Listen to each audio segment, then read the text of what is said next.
throw me off, I ain't right, I'm back. Nah. Follow me, but don't double tap. I ain't liking that. You subscribe, I monetize. Now who's striking that? Wanna see the contract? Who got the rights to that? This my story. I spent my whole life on life. Time's up. Shador Sanders with the rollie in the armor. I could do this shit with my eyes closed. The main attraction don't come at me with no side show. I'm selling high, they wanna buy low.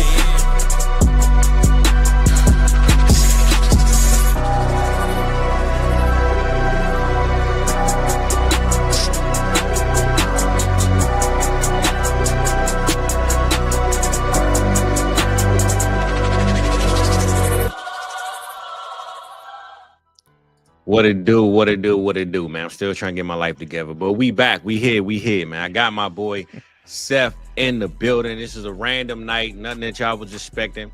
I said, hey, man, I mean, pop out. Everybody else got this algorithm of rookie dynasty ranking. So my boy Seth haven't come through yet. I said, let me go ahead and chop it up with him, man. Get him over here in the kitchen. We're going to cook up one time, man. So, Seth, man, we welcome. We glad to have you, my brother. How you feeling, man? Dude, I mean, this is the coolest show I've ever been on. I'm not gonna lie, with all the music, and I'm so hyped to talk about these rookies, man. This is great. So yeah, can't wait. Yeah, man. I just told him, man. I think I've been going a little bit too hard, man. I know y'all been seeing my face too much. I've been working too much. So, man, this code that y'all showed me have last week, it went away over the weekend, I guess, for the draft. They said, go ahead, do your draft. But now the draft is over. We coming back. So, man, I've been coughing like crazy all freaking day. Hopefully your boy can get through this. But if you see me covering my mic doing all this, man, I ain't doing the dab. I'm actually clearing the air. So, it's good to have my boy here, though, man. First time we got him on the channel, man. We're going to talk these rookies. Yeah, man, we're going to have us a good time, man, you know? So, Seth, man, I mean, now that you here, you know, you done already said how you feeling, man. Kind of let the people know, you know, what you got going on, bro. And give us an introduction to the introduction, man. Sure. Seth Dewald, been working in the fantasy industry for 4 or 5 years now, give or take. Was that player profiler for 3 years as their editor. And then I came over here. I have my own YouTube channel, been doing content there. You can find me on YouTube. You can find me on Twitter. Just like everybody else around here, I am a fantasy football addict, a football addict. Love this. Love breaking down players. Love talking football. And that's kind of how I got into this. I was a former teacher. Okay. Taught for 9 years, and now I'm in the content game. So that's kind of the backstory. Yeah, man. Well, listen, man. Hopefully you teach us a few things today, brother, about these rookies, man. This rookie class. You know, you the teacher today. The class is here. We got to see what's up with it, though, man. Waiting for some people to sprinkle in. I know they probably like, man, it's Monday. What the hell they doing on Monday? We used to Tuesday and Friday. It's Monday, people. You know, we gotta. I got to put on my happy face, even though, bro, I ain't feeling like nothing, man. But we going to do it anyway because we here. So I'll say this before we get to the people, though, Seth. From the draft, Thursday, Friday, Saturday, give me one of your favorites and one of the worst picks that was made. Offense only, no defense. The guys that we care about the most. What was your favorite offensive move and your worst offensive move? Man, I was iffy about the prospect coming in, but I don't think it could have got much better for Tetairoa McMillan than being with the Panthers. You know, I think that catapulted him up my rankings. And obviously Travis Hunter too. Like I did not see that trade happening, and I think it's great for fantasy. I mean, outside of BTJ, there's hardly anything there for target competition in that offense. And you know, they paid all that draft capital to go up and get him. He's going to be a wide receiver, guys. 100%. The way that they're talking about him. So those two right there off the jump I think they have to go up in your rankings. And then the player that it just doesn't make any sense to me, and maybe Fizz, you can help me out with this, and maybe some people in the chat can help me out, because I'm still trying to wrap my brain around the rationale behind taking Tyler Shuck in round 2, because what has that guy ever done to deserve anything? Like, just go look at his college production outside. Like, I really think, and maybe it's as simple as this, and maybe I'm just ignorant, I don't know, but he's 6'5", he's 220, and he can run. You know, in some He's NFL, Taysom Hill. He's Taysom Hill, right? yeah, some NFL teams look at that and go, "Oh yeah, we can Mhm. mold that into something." But to take him in round 2, just for a team like the Saints, who always push their chips into the middle of the table, and I don't understand why. I felt like this could be the year with Derek Carr and his shoulder injury potentially missing the season. Yeah. Maybe they would have said, okay, this isn't going to be our year, guys. Yep. Maybe we can do what the Browns did, trade back, get some draft capital for next year, which next year, if you're looking for a quarterback class, that's a better quarterback class next year. That's what the Rams got a future first round pick. That's what the Browns are doing. I know the Browns took a couple quarterbacks, but you better Hmm. believe they've got their eye on that class too. They And got it two just seems first like rounders. this. Yep. Yeah, and it just seems like the Saints just keep on doing this thing that I don't understand. And Tyler Shuck, I don't think he's going to be good. It doesn't make any sense to me. I genuinely don't understand that, and somebody help me here because I don't get it. Well, over here, bro, I call it what the shuck, right? I don't know what happened, what that pick Yeah, was. And like you said, yeah, it was second round. It was so early. It made zero sense.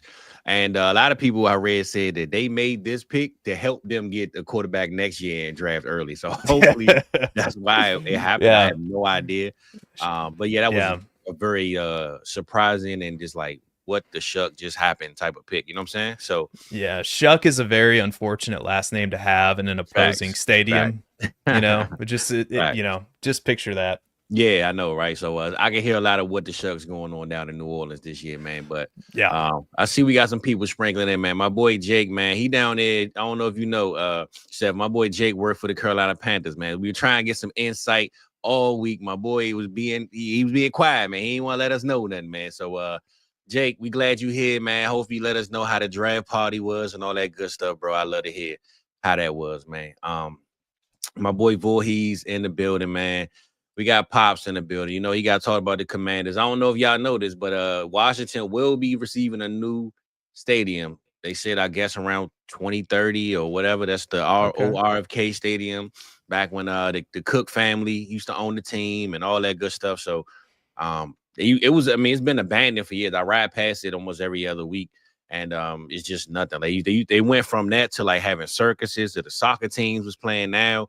It's just a big vacant empty stadium that pretty much they have the resources and revenue around it, man, to build something. So I'm glad that they keeping it in DC and not way out in Virginia like they were trying to do. So I always said this stuff, man. I know like when Obama was here, he was here for 2 terms, right? 8 years.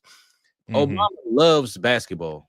The man had the Olympic team in his backyard. Why is it for 8 years we didn't have one All-Star game, bro? Like, how does that happen? You know what I'm saying? Like, Yeah. New York, LA, Vegas, they get all these big lavish events, but Washington, D.C., right by the White House and all this other historic stuff, we don't get jack. I don't understand why. So hopefully these bum commanders bring something to the town, man, and give us a Super Bowl party, give us a draft party, something around here, man. So That's an uh, exciting team. Jaden I Daniels. I love what they did in the draft too. I know they didn't have a lot of picks, but Josh Connerly, Trey Amos, yeah, with I think they knocked it out of the park there with for those sure. 2 picks. For sure. So I'm just hoping, man, with this new stadium brings new opportunities, bro. So that's what I'm rooting for. And we'll see. I ain't looking forward to the traffic, but it is what it is, man. So Yeah.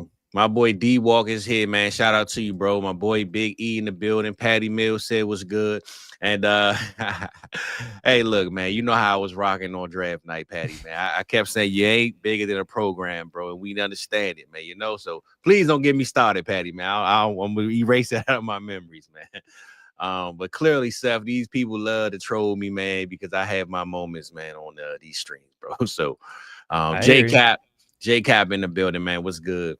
Yeah, man. But tonight we're gonna talk about rookie winners and losers, but also in Dynasty, of course, Dynasty rookie winners and losers.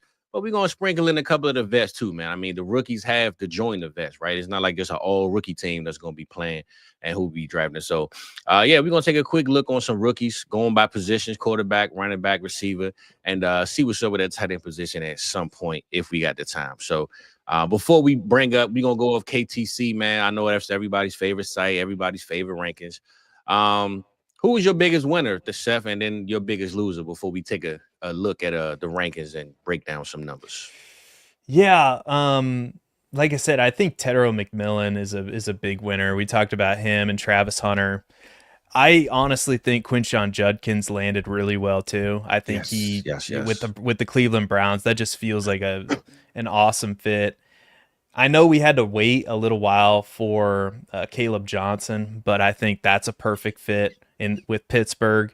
But I will tell you this: the biggest winner, and I think hands down, and maybe somebody in the chat will disagree with me. It's got to be RJ Harvey, right? Hey, listen, I think it's the biggest winner because if you look at it, where did you have him ranked before? And then where is he going now, right? I'm pretty sure even on KTC, I think he moved up like 100 spots or something. So we're going to take a look at that. But yeah, bro, RJ Harvey, and I thought they was going to take Omari and Hampton. They had the opportunity to do it and then let him slide. And they, Sean Payton psyched us out, man. I love the pick, though. I love, the defense. They got a cornerback locked down. I love it. But we wanted Omari and Hampton, man. We didn't want nothing else.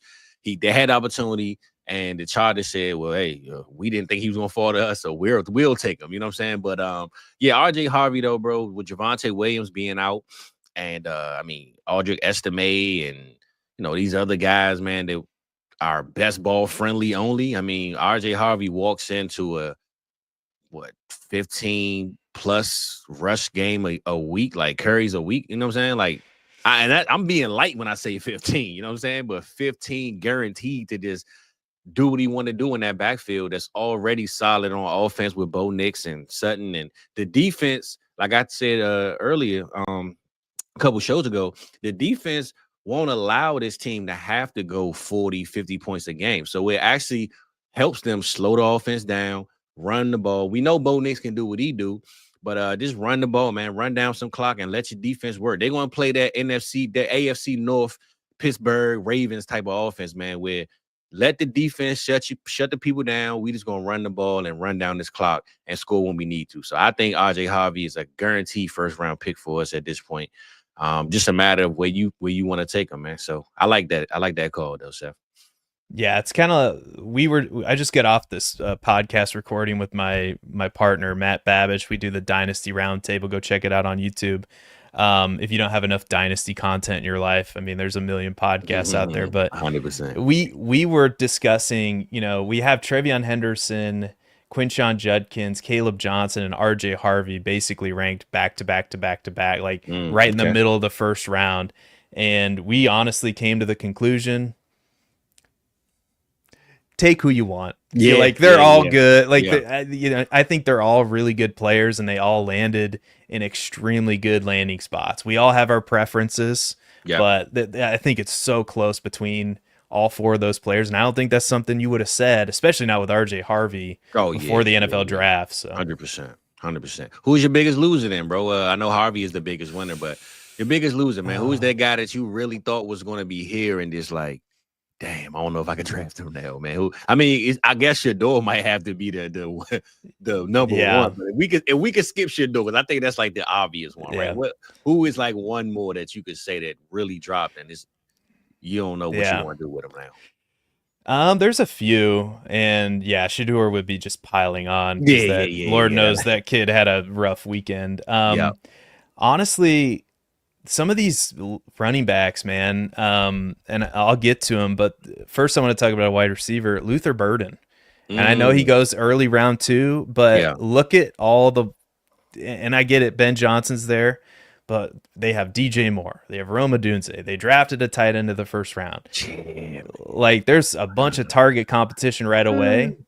And it's too bad because I was a huge fan of Luther Burden coming in. It's great for my team because I'm a huge Bears fan. That was probably the pick that they made that stunned me the most. Even the Loveland pick, wasn't too surprising because there were all kinds of rumors that they were interested in Tyler Warren. So the position wasn't a shock, just the player kind of was.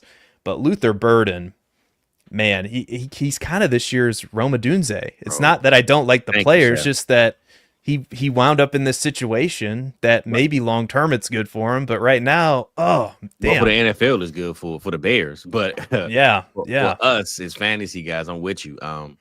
Everyone is saying that this is a DJ Moore replacement move. What you think? Is this to replace DJ Moore, or is this like almost like how the Texans went two receivers back to back, and now they have Collins and Higgins and Noel and everyone to play their role behind Collins? Like what's your aspect on what he's there for in a sense? Yeah, I don't know if he's there to replace DJ Moore. Could just because if you pull up the contract, like they could potentially get out of it here in a couple years. I think they're going to use him in the slot. I mean, I think DJ Moore's probably going to play outside. Rome Odunze is going to play outside. And the problem with that for Luther Burden is Ben Johnson likes to run a lot of 12 personnel, and they have two good tight ends now, regardless of what you think about Cole Kmet. He's a capable tight end. And so that's going to limit Luther Burden's opportunities in year one. And long term, that could be a good thing for him because he can sit and learn and develop. But yes, I think long term, if the Bears decide, DJ Moore in 2026 is going to be 29 years old. Yeah. 2 years from now, he's going to be 30. So they could be looking down the road going, okay, DJ Moore is kind of a guy who is a really good player, but he's relying on his athleticism, as all good players are. So once that starts to dip, we have a replacement in-house. And how I kind of thought about it too is Luther Burden was a player a year ago. If he would have came, he could. Yeah, he could. I remember EV had, I don't mean to cut you off. EV had him like the number one receiver coming into that season. I remember we went and he put me on a Luther. I was like, damn, all right, bro, I need to keep an eye. I was all stuck on Marvin Harrison. But hey, man, EV put me on the Luther like a year and a half ago. I remember that. Yeah, I don't know, because there were so many great wide receivers in that class, like Marvin Harrison, Malik, Rome Odunze, Brian Thomas Jr. But I still think he would have been maybe not up there with them, but I think he would have been a first round pick. Yeah.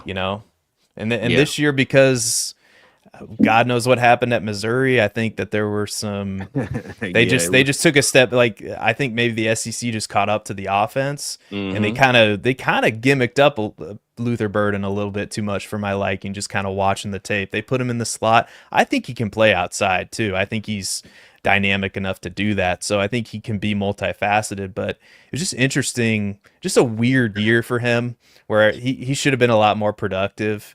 But when a player like that falls down the draft, I mean, it's just best player available. And I was glad they made the pick. Like, I wasn't sure how to feel about it at first, but I'm sitting here now going, man, we have Rome Odunze, DJ Moore, Luther Burden, Colston Loveland. Let's go. Let's go, man. Let's go score like 30 points a game.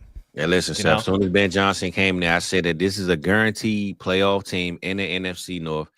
And honestly, I mean, I love me some Kevin O'Connell, love the Vikings. I love what they do. Love me some JJ McCarthy. I love the Detroit, but I think when he made that selection, or the team made that selection to get Colston Loveland, I think that was a message to everyone in their division to say, hey, forget all this, running the ball or trying to stop you on defense. Our defense is solidified. We are going to get so much talent out here on the field that I just had the number one offense in Detroit with a bunch of talent. I came here in year one. I'm throwing out all these weapons, man. You're going to have to stop somebody, but you can't stop everybody. And I think that's what Ben Johnson came to do. And, of course, we seen over the offensive line through the offseason, they assured that up, right? So they did all the little pieces right. He came in and drafted all the talent to run up the score. And all we need is a key piece, Caleb Williams, man, to just step out there and lock in. I ain't gonna lie, Seth, man. I ain't know you was a Bears fan, brother, but I congratulate you, man. You know what I'm saying? I got a lot of hopes for the Bears this year, bro. So I hope so too. Now, Caleb Williams is another huge winner too. Just from the offense, like 100%, bro. Anybody that had Caleb and bought him for the cheap, or somebody didn't want him before, you ain't giving him up now. That's a fact. So, I do love that take though, man. And your biggest. Did we talk about the biggest slider, the loser? Yeah, as far as rookies, I don't know. Burden. That was Burden.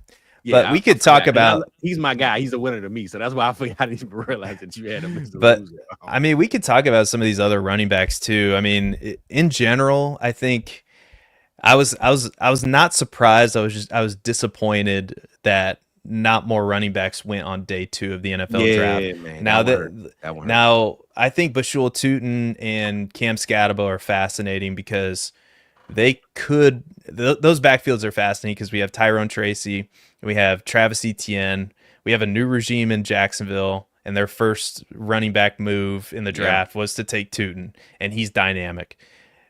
Cam Scatabo, I think, is going to compete with Tyrone Tracy right away too. But some of these other running backs, and it's both a good thing and a bad thing. It's a bad thing, obviously, that they fell in the NFL draft, but like Dylan Sampson going to Cleveland, that kind of hurt me. Yeah, we wanted him to go somewhere where he had almost like how the same two guys we just talked about, like Jacksonville, something like that. That would have been a good look.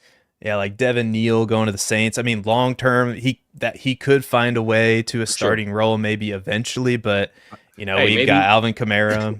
Kendra Miller might play his way right out. Neal might be the number 2. So you never know. That's somebody who I was really high on coming into the process. And then my guy Brashard Smith, which is interesting, but he goes in the 7th round. Yeah. Typically that doesn't work out, but hey, Isaiah Pacheco was a 7th round pick too. Yes, so sir. Yes, we'll sir. see. So I heard a bunch of names though, so I ain't hear you saying about my boy Blue, man. Jaden Blue. Jaden Blue, man, he was one of my actually Cody Carpentier came on the Dynasty Roundtable, and I said I think I like this. What do you think of this Jaden Blue as a sleeper? I like this guy. Cody love them Texas boys, man. That if anybody know, he know. Well, he told me. What did he say? He said Jaden Blue thinks pretty highly of himself. Is what he said. Okay. A little insider scoop, which I was like, Cody. Players have to think highly of themselves in order to have the confidence to go out there and perform, right? So why is that a bad thing? And then like Jaden Blue, like he caught 42 passes at Texas this past year. He's the exact prototype running back that we're looking for in fantasy football in terms of a sleeper. So. And now he's in the mix with Javonte Williams and who else do they have? I don't even know. Well, listen, Steph, I got this rule, right? I told everybody on draft day, the Cowboys don't draft running backs. They wasn't going to draft a running back. And I stood on it all weekend until they drafted one, right? Now, granted, this is the 5th round, man. That shouldn't even count, man. They holding it against me, though, Seth, because I said it was going to be 7 rounds. But I'm going to be honest, right? When you look at all that talent there, you can't justify them waiting for Blue when they could have had one two rounds higher, right? So I know Blue is our pick. I was wrong. I would admit it, but I don't count a 5th round running back as the key piece of what the Cowboys wanted to do. I think they just said his last name Blue. We big Blue. That's what it is, man. That's how I'm feeling. That's how I'm rolling, man. Y'all can't troll me no more on that one, man. So But last year, if you look at last year, right, you had Trey Benson, Jonathan Brewer, all these running backs that we talked about, the Cowboys going to take, they didn't take not one running back the whole time. So if they didn't do it last year in that class of like 2 or 3 guys we wanted, this year was even more running backs. I think the class was so strong, they just had to take one. You know what I'm saying? Like, I really don't think they even wanted Blue, to be honest. No disrespect, Blue, man, but they really didn't want you, man. They just kind of just said, look, man, we like the name, we going to kick it, man. So that's how the Cowboys roll their running back. But let's check out this KTC, man, what we got over here, Seth. Boom. Right. There we go. Let's check out KTC, man, and see who are some of these risers and fallers. And we're going to look into some of the veterans, too. I know I said the rookies, but, you got the Josh Allens. He done moved up. Them guys don't even count, man. We can't even look at those guys, man. But Cam Ward, they got him QB 13 right now. He moved up 9 spots. I'm not sure who was around him, but Trevor Lawrence, this is the name right here I knew had to have moved up in some people's eyes. When we start, let me take the draft picks out of the way. When we look at quarterback, Seth, I'm going to get your opinion, bro.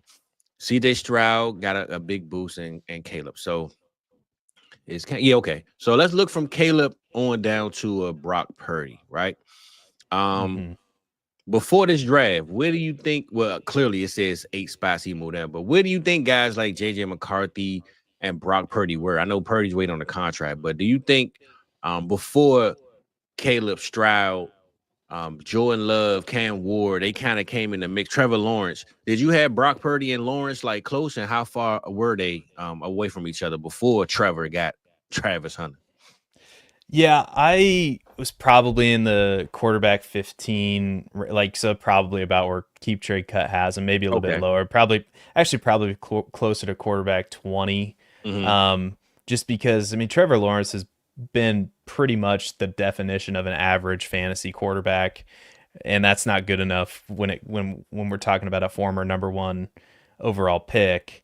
But now, obviously, I mean, and rightly so, he's risen up the rankings quite a bit. JJ McCarthy, this kind of surprised me that he's gone down a little bit, Yeah. because last time I checked, he still has Justin Jefferson, Jordan Addison, and they drafted a wide receiver that I actually really like in Ty Felton in the third Yes, they round to did. add for Maryland boy. more firepower there. So, and he still has Kevin O'Connell calling plays for him. So out of all these players here in this tier, like Cam Ward, Kyler Murray, Trevor Lawrence, Michael Penix, I'm probably most intrigued by JJ McCarthy, to be honest with you. And I'm with you.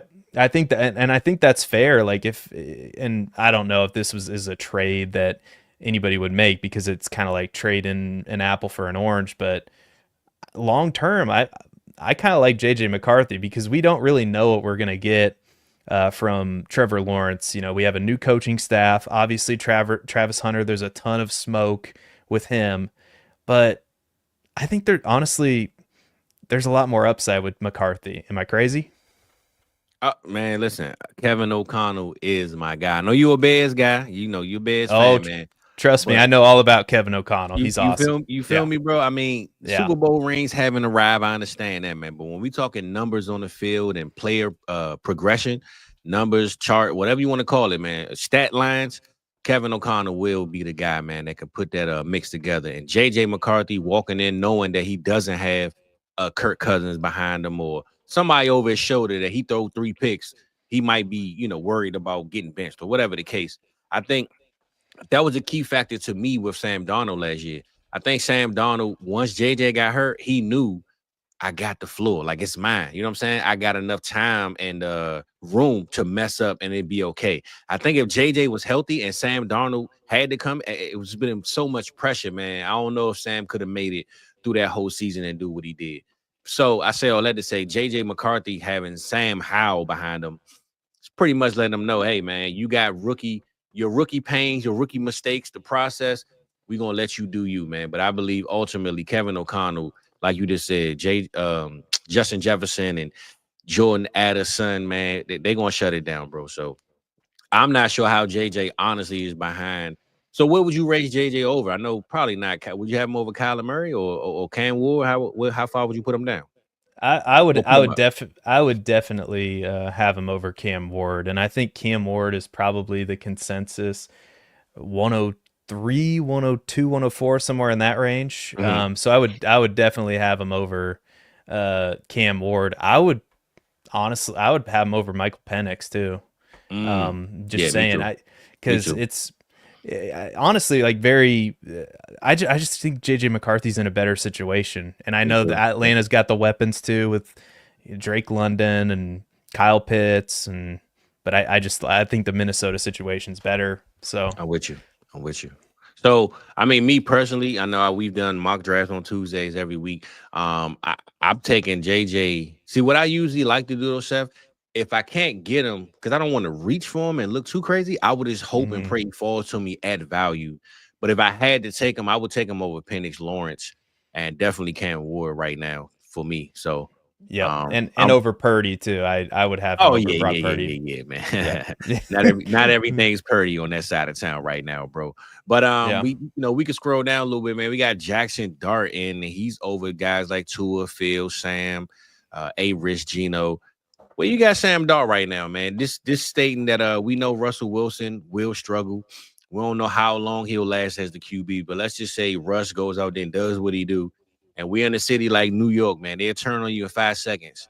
Mm-hmm. I don't honestly see Russ making it past 7 weeks at the minimum. But I think the biggest problem is Jameis Winston, right? I think they need to cut or trade Jameis, bro. Because if you trade up to get a Jackson Dart, you're basically saying this is our guy we're going to try to bet on as the future. But if Jameis is sitting behind Russ and the fans booing Russ, if Jameis come in there and just look compatible and throw 400 yards, 3 touchdowns, I got my doorbell ringing, my dog tripping. Yeah. But long story short, though, I'm just trying to see if Jameis is still there, how does Dart get played this year, or is it just 2026 play for him? You know what I'm saying? So where he's at now behind Dak and Tua and Fields, where you got him at right now, bro? That's a fascinating situation because I kind of lived it with my Chicago Bears and Justin Fields. You know, Hey, the shout out lane, Justin Fields, baby. That's my boy right there. which by the way, Justin Fields in the short term could be really good for fantasy. Just saying. But when you let a coach and a general manager that most people consider to be on the hot seat make a decision like this, and I get it, they didn't have to give up. I think they gave up like a second and a third round pick to move up, so it wasn't like they gave up their future first next year like the Bears did. Hey, Seth, I'm gonna say this, bro. If you want to trade, call the Houston Texans. I'm not sure why they are the discount team, but remember, they gave up their first last year to the Vikings for like 2 seconds. They didn't even a lot of like it seemed like every team that trade with the Texans, it's like there's no taxes in Texas, so we don't want to tax you either. You know what I'm saying? You just come on and get what you can get and roll out, man. So hell of a steal of a trade for the Giants, bro. Yeah, I thought so too, and he's got a lot of upside, but this is the guy I think that would be best, like just sit there for a year, and that's good for the coaching staff too because they can say, "Look, we just got to give us some time to develop Jackson Dart. He's the future. He's our guy." Because if you let us make this decision, which the ownership obviously did by keeping them employed, he's the golden light. He's the great hope that they can point to and go, he's going to be the future of the franchise, and he's trust us. Once we develop him, just give him time. Once he gets out on the field, and if he's no good, then they're all getting fired probably. That's which is why this is such a fascinating situation. If I was the coach, like I would be putting off starting him as long as I possibly could, and I'm hoping and praying that Russell Wilson gives me something competent, because you're right about the New York fan base. I mean, if he goes out there in week 1 and throws 3 picks, they're going to be chanting for Winston, and then if Winston does the same thing, they're going to be chanting for Dart. Yep. And so I think the best thing for the player is that he gets a whole year to sit, because he has some work to do. He's not anywhere close to a perfect prospect. So this is probably a bit high for me. Like, honestly, I would prefer Fields. I would prefer Darnold. I would prefer like all these quarterbacks, really, Goff, Prescott, around this range, I would prefer over him because I know what I'm getting. I don't necessarily know if Dart's going to be good or not. I'm hopeful that he could be, and he's probably not going to play this year either. So how do you feel about it? I'll just say the only person I could say possibly would be Sam Darnold, because they took Milroe. Me knowing that I don't trust Sam Darnold, especially behind the offensive line that isn't that great anyway, I would maybe put him a little closer to over him. But guys like Justin Fields, I would take, because the Jets pretty much told us in this draft they put weapons around them, but nobody that we can fear that take the job from them this year. So if Fields can go out there and be any, I mean, I told people, bro, the last 2 years, look at what you got out of Aaron Rodgers, and then 2 years before that, look at what you got out of Zach Wilson. Like, I don't think Justin Fields, his floor is so low, bro, that winning 7 games is like a miracle in that town at that point. So I think Justin Fields has a pretty clear path, man, of at least that 2-year contract being 2 years and not 1. So yeah, I mean, even Tua, man, Tua signed a long contract. I don't mind Tua either, man. Other than the concussions, Tua's, he's a solid QB. He's nothing special, but he can get us through what we need to get through.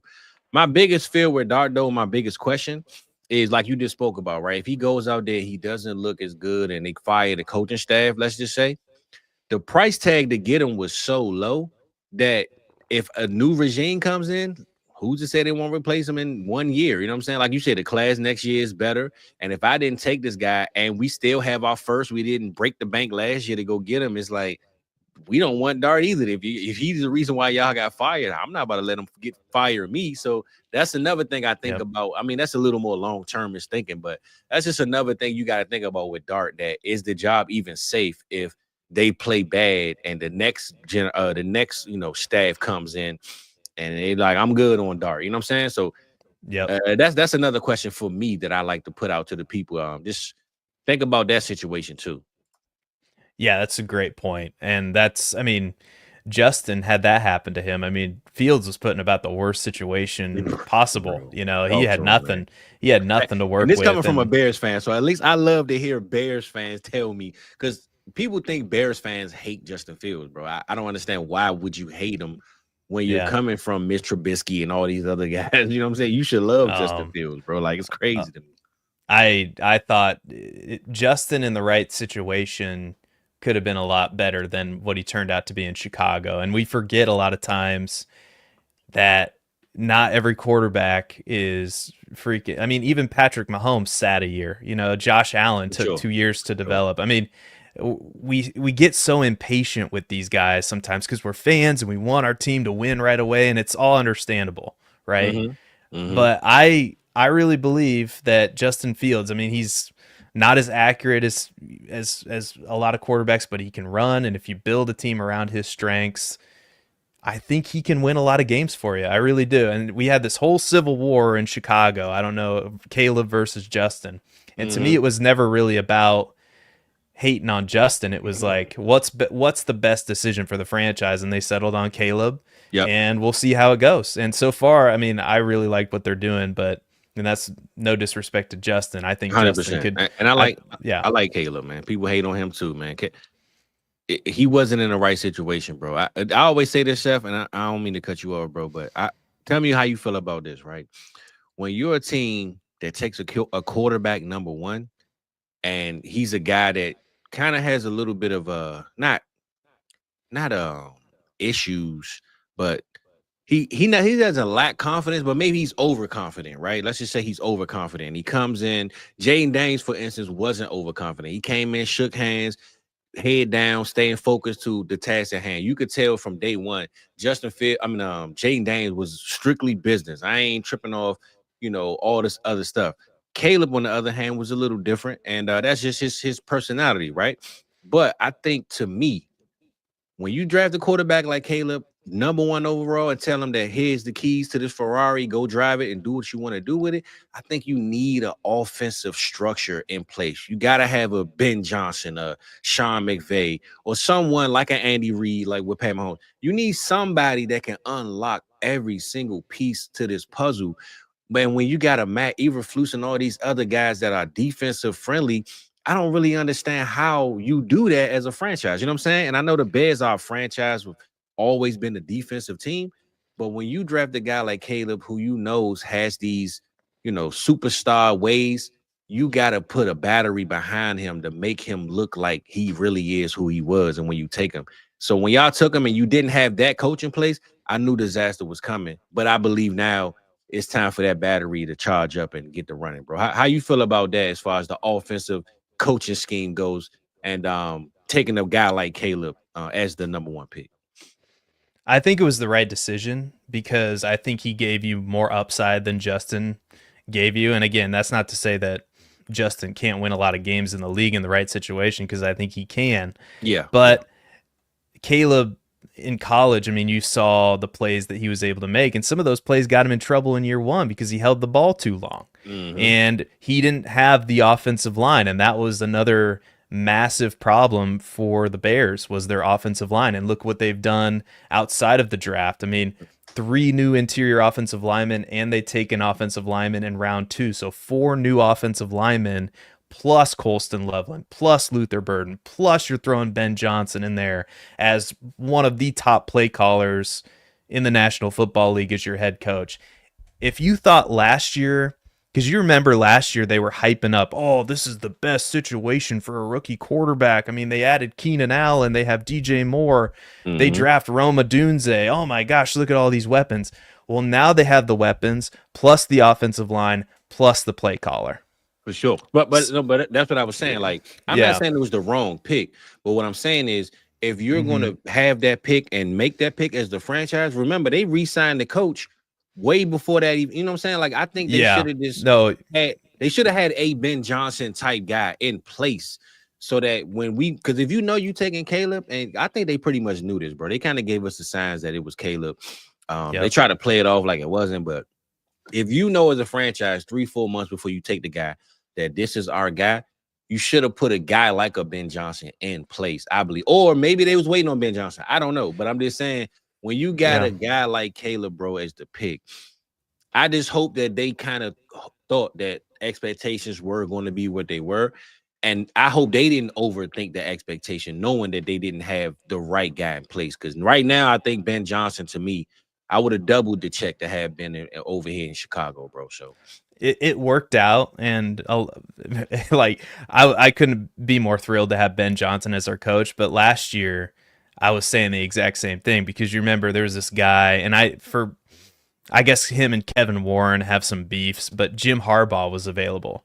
And we all know, like, Jim Harbaugh played for the Bears. Yeah. That would have been another great coach, bro. And he would have hired, he would have brought in whoever the offensive coordinator he has with him right now. I used to coach. I'm spacing on the name, but that would have been a much better. Yeah. That would have been a much better situation than Shane Fraudrin. That was just that's one of the worst hires I've ever seen bro. in the history of the Bears. It has to be. Hey, come on, Steph. I can't laugh, man. I can't laugh, brother. Yeah. But a quick question from D-Walk before we move on to these last couple of rookies. And excuse me, y'all, I put a cough drop in, man. I'm trying to get myself together, man. So here's some clicking and clacking, man. I apologize, man. But D-Walk said if Ben Johnson is really that dude, are we fading the Lions offense? How you feel about that question, Chef? I do think, I don't know if you're fading them. Obviously Amon-Ra St. Brown is going to be a guy that if you have him on your dynasty team, you're keeping him, and it's going to be hard to move off. I mean, I wouldn't, unless you get just a tremendous haul. Like, I'm looking up who their play caller is right now, and I think it's John Morton. And he last called plays for the Jets in 2017, according to the 33rd team. So I don't know too much about him, but what I'll say is this: they lost a lot of pieces on that coaching staff. I think that team is just so talented that I wouldn't necessarily overthink this. If anything, I would probably buy the dip on if somebody's freaking out about, I don't know, Sam Laporta or probably not Jahmyr Gibbs or Amon-Ra St. Brown. So those are probably bad examples. But I still think this offense is going to be really good, because it's really talented. The offensive line's really good. And Dan Campbell is a pretty good head coach in his own right. So I still like that situation. Well, I just say I'm not fading the Detroit Lions offense, but I will say I believe we don't have the number one offense in the league anymore. You know what I'm saying? I think it's going to take a step down, but so like guys like Jared Goff, you might not get those big blowout games that Goff was giving us, but I believe Gibbs and St. Brown and they might be off by a couple touchdowns or maybe 100 yards or so, but I'm banking on them guys to still be top of their positions. No matter what. So maybe Goff takes a dip, but I don't see the entire offense falling. But before we move on to the running back stuff, man, I didn't even realize we were talking about quarterbacks for so long, but I definitely want to break it down because this is the question I really want to get to, bro. The Cleveland Browns, they went out there and did what they did, man. And Jalen Milroe is over there in Seattle. Now, we know the Cleveland Browns have Joe Flacco, Kenny Pickett, Deshaun Watson, if you want to throw him in the mix, and you got Dylan Gabriel and Shedeur Sanders, right? Right now, Shedeur is behind Matt Stafford on here, a little bit right behind Jalen Milroe, and Dylan Gabriel was behind Kirk Cousins, Daniel Jones. Right now, where do you kind of have these guys? And I forgot about what the Shuck, he's in there in the mix too.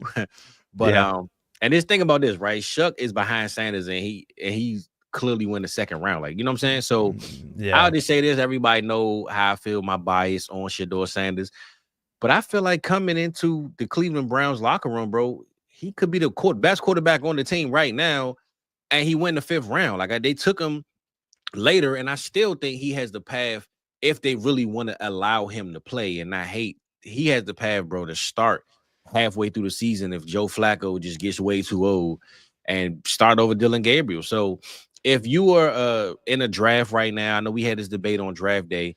I was taking Shedeur in the 3rd round personally. I know a lot of the guys like Adam and Mike and them said maybe 4th or 5th. I think EV said he would take him in the 3rd as well.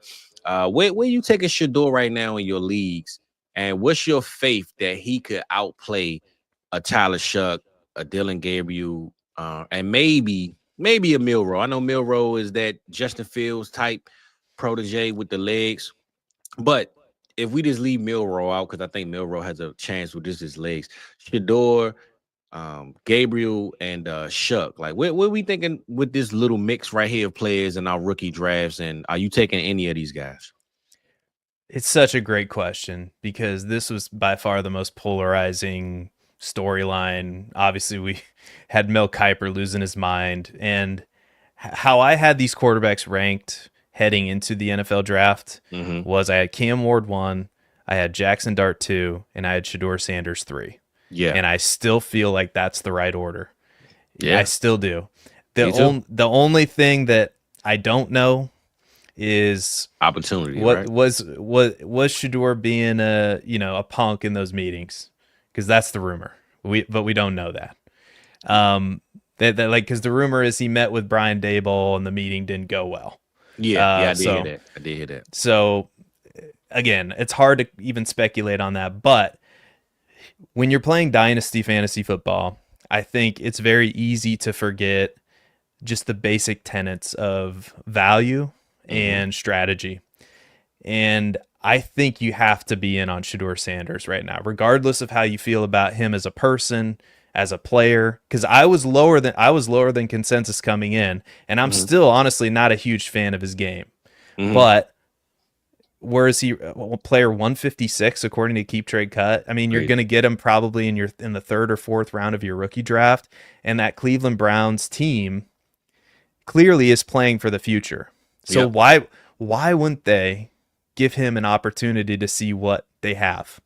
Because why not? I just don't see the downside in taking him in the 3rd round. I really don't. That's how I look at it. It's where can I find the most value? And I feel like there is some upside here with Shador Sanders. And I had this debate with the guys on a draft stream, and I said this, right? In the 3rd round, Chef, forget the 3rd round. Let's just say in the drafts period, right? By November, December, we always look at our teams, and our favorite lines are, man, what is this junk at the bottom of my bench, right? We talking running backs, receivers, a bunch of guys that let's just say best ball, a bunch of guys that we know haven't done anything, would never touch our lineup. We really just ready to cut them once the next class comes in, right? 99% of the time, those are running back, tight end, receivers. The quarterback, you will always hold. You will always keep because the value is always going to be there. All it takes is one injury, one play, one moment. And that quarterback can go from bottom play on your list to in your super flex spot in 1 year. That little running back that came in, I'm trying to think of a guy that just randomly had like one random week. You know what I'm saying? Those running backs that we know like had a 150-yard game, 3 touchdowns, and then he never touched the ball ever again the rest of his career. But you held on to him for 1 year, 2 years, and you ready to cut him.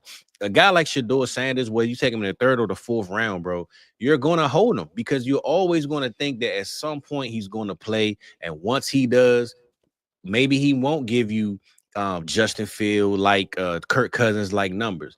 But if he plays a quarterback position and he gets a starting spot, you're going to hope. People still got Trey Lance on their team right now, bro. I guarantee you somebody has Justin Herbert, and when he went over there, they said, oh, yeah, I got Trey Lance good. I'm going to keep him. You know what I'm saying? So you can't tell me that you would argue about holding on to Jameis Winston's and all these guys that seem to be journeymen, but you won't take a Shador Sanders when it makes sense. I don't understand it, bro. So that's my argument for taking a Shador, because a lot of times the junk on the bottom of our bench is from those positions that are just overstacked.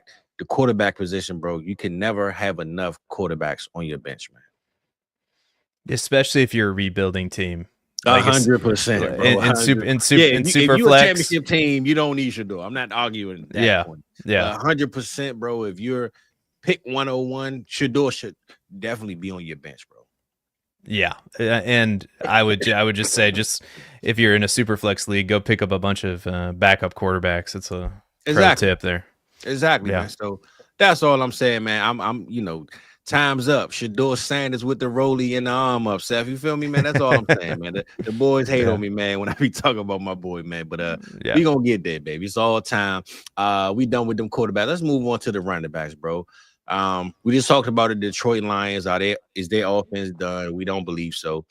They got Jahmyr Gibbs is 101. I know it's like a 1 tier, 2 tier, but where's Bijan and Gibbs for you, bro? Are you just lockstep with both, or? I have Gibbs over Bijan, Okay.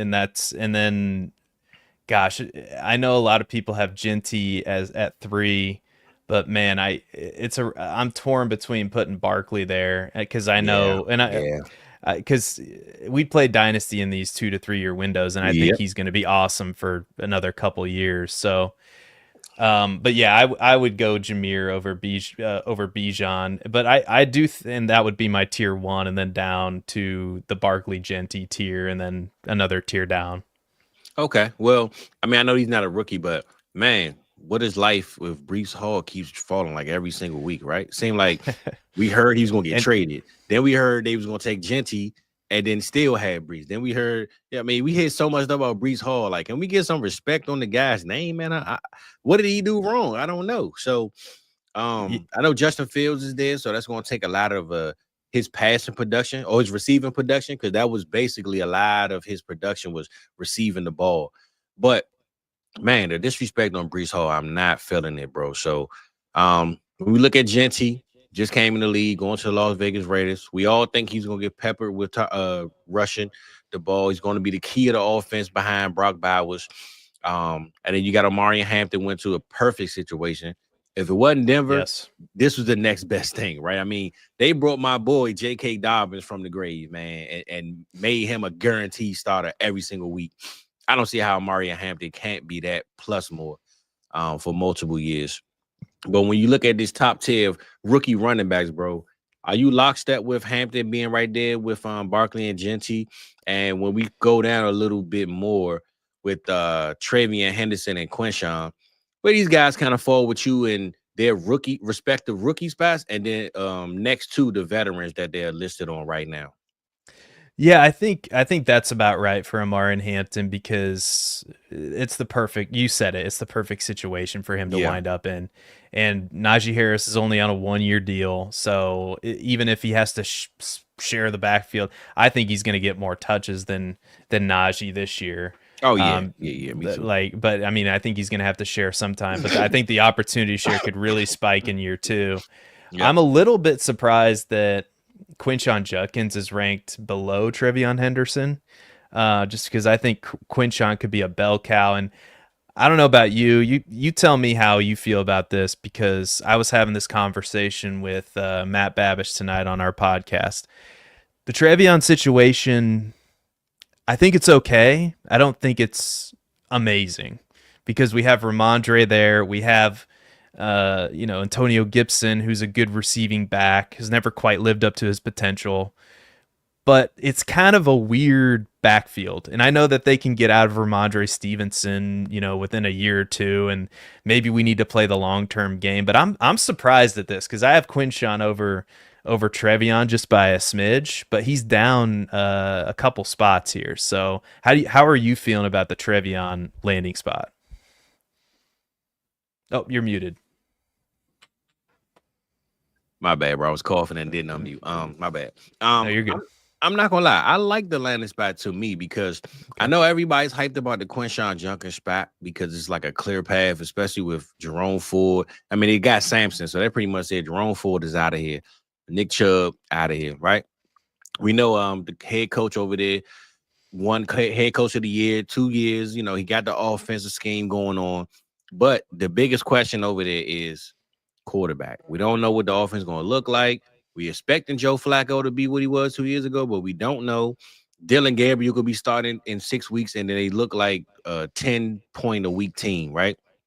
To me, when you got a guy like Drake May, who we know can move the ball, basically, I'm just trying to compare offensive schemes, but also the amount of points and yards pretty much being seen on the field. And I think the New England Patriots, they went and spent $300-some million on defense, or 100 plus, whatever they spent on defense.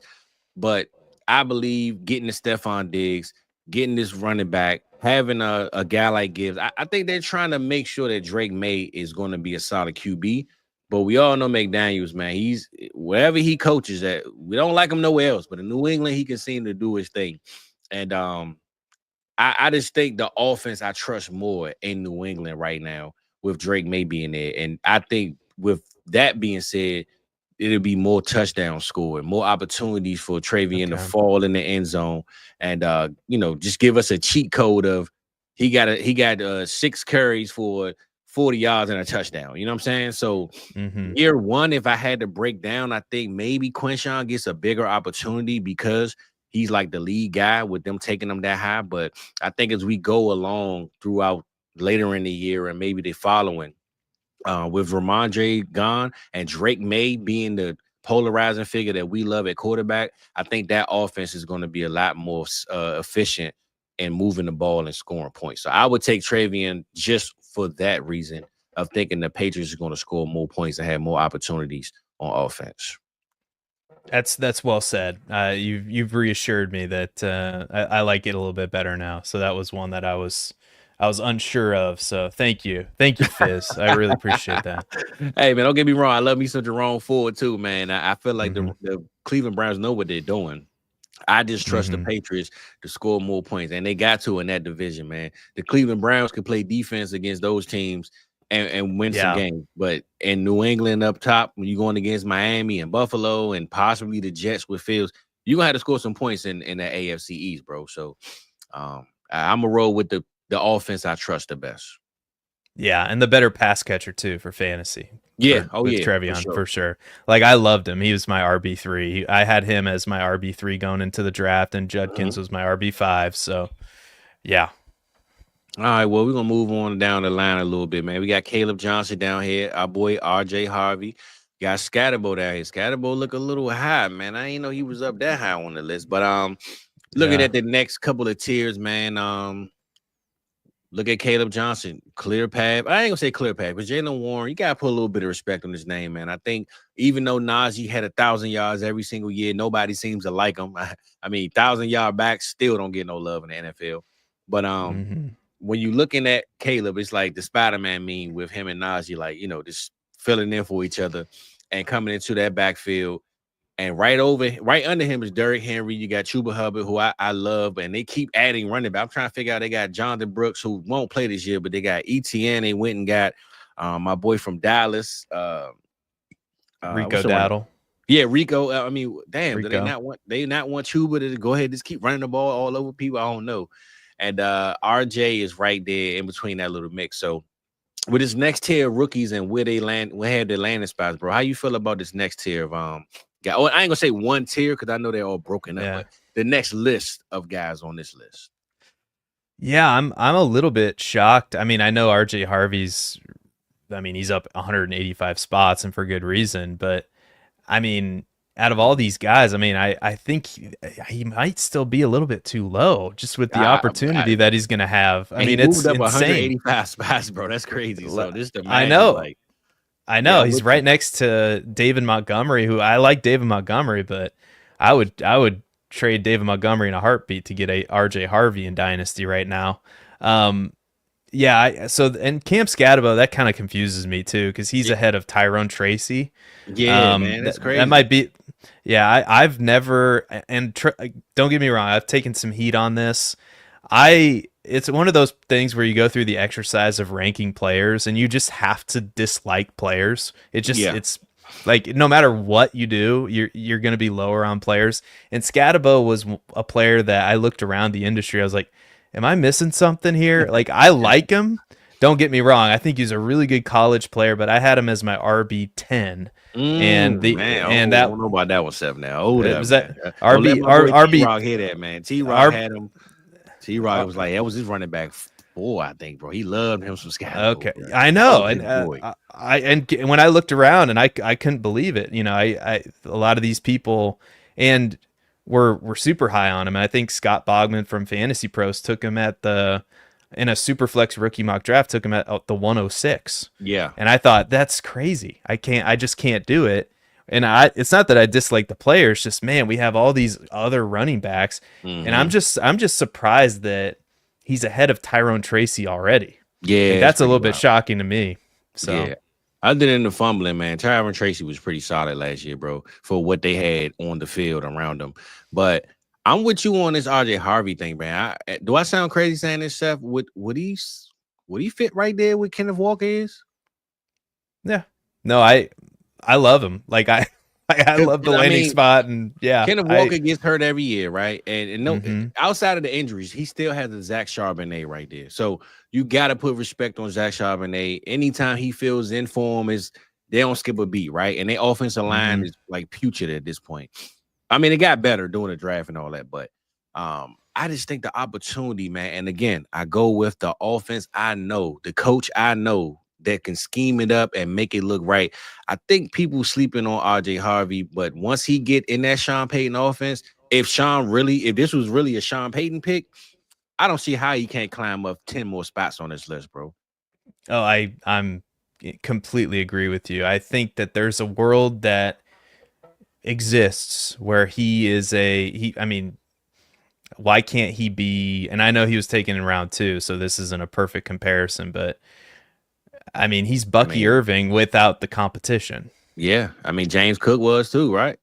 Yeah. I mean, who's there to compete with him? Audric Estime? Yeah, like Jaleel McLaughlin. Like, I think Bo Nix is more competition at running the ball than anybody else on that field. So I think RJ might be the splash pick, man. All those guys picking in the late first, early seconds. I think it's like an auto pick, man. If RJ fall to you and you don't want to take an Mbuka because of the bunched up locker room and the receiver room and all that, man, I think RJ, man, is going to be one of those guys. I say this: if it don't work out, he's going to hurt a lot of hearts, bro. We got a lot of expectations going on for RJ Harvey, man. Yeah, and if you look at that team too, it's not like they're chalk. I mean, they have some good pass catchers like Cortland Sutton, Marvin Mims. They added Pat Bryant was kind of a weird pick in the 3rd round. So he's going to get a lot of targets too, I think, out of the backfield, which is what we're really after. And Sean Payton loves to throw the ball to the running back. So sure. I think he's going to disguise Bo Nix's faults. I think a lot of times when you get these rookies that we have a lot of question marks about, now don't get me wrong, Bo Nix showed his ass off last year and proved a lot of people wrong. But having an RJ Harvey there helps Sean Payton hide those faults that maybe Bo Nix hasn't unlocked yet. And I believe, like I said earlier, the defense is so good. I mean, I did this lost Greenlaw, man. I'm hearing for the season, which I hate to hear, but the defense is so good, man. We don't have to give up 40 points and keep up, man. We're going to shut teams down and run the damn ball. We're going to do what Philly did last year. I know their defense isn't what Philly's is, but Philly is a passing team when you look at their offense. But Saquon Barkley's so good, we're just going to keep running the damn ball. So I'm not saying RJ is Philly by no means, but I just believe the defense is going to be the key factor to keeping them at a lower level to be able to run the ball with Harvey. So I just love the pick, man. This is the last point I'll make on Harvey. Yep. Javonte Williams last year, some people might not know this, but 70 targets. And Javonte Williams is not playing for the Broncos anymore. RJ Harvey is. And we all picked up Estime on our free agent list and spent all this fab on him. Yep. And everybody was hyped up. Right? Yep. So is there any more big name? Yeah, we got Tootin. We got to get Tootin a little bit of love, man. And Dylan Sampson to Cleveland. What about the rest of the running backs, man? I know I can't pull them all up on this one page, but man, I know this is a random question, Seth, but what's up with Jonathan Brooks, man? I see his name, seeing his name on this list looks crazy, right? It's so terrible. Like, we had all the I was a big fan of his, and obviously he had the injury concerns. He was coming off the ACL and then to tear it again.